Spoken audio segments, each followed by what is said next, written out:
সরকারের জনবিরোধী নীতি এবং জীবনদায়ী ওষুধের দাম বৃদ্ধির প্রতিবাদে সরব হল গোপীবল্লভপুর 2 নম্বর ব্লকের কুলিয়ানা 4 নম্বর অঞ্চল তৃণমূল কংগ্রেস।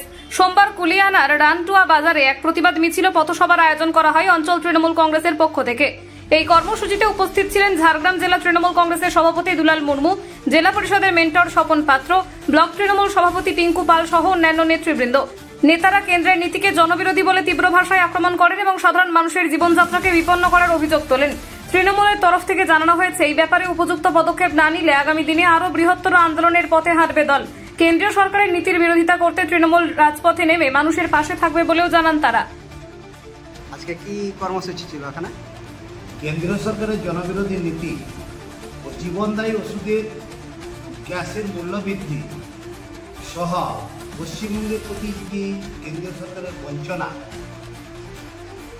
এবং আমাদের মাননীয় মুখ্যমন্ত্রীর প্রতি যে কুরুচিকর মন্তব্য, উৎসাহ অপপ্রচার, সাম্প্রদায়িক সম্প্রীতি বিঘ্নিত করার বিজেপির যে প্রচেষ্টা, তার প্রতিবাদে গোপীবল্লভপুর 2 নম্বর ব্লকের কুলিয়ানা 4 নম্বর অঞ্চল তৃণমূল কংগ্রেসের উদ্যোগে রানটুয়া বাজারে বিক্ষোভ মিছিল ও পথসভা অনুষ্ঠিত হয়। এই মিছিলটি কোথায় শুরু হয় এবং কোথায় শেষ হয়? এই মিছিলটি শুরু হয় বাজনাগুড়ি প্রাইমারি স্কুল থেকে শুরু হয় এবং রানটুয়া বাজারে পথসভার মাধ্যমে শেষ হয়। আপনার নাম? স্বপন পাত্র, পশ্চিমবঙ্গ তৃণমূল প্রাথমিক শিক্ষক সমিতি ঝাড়গ্রাম জেলা সভাপতি।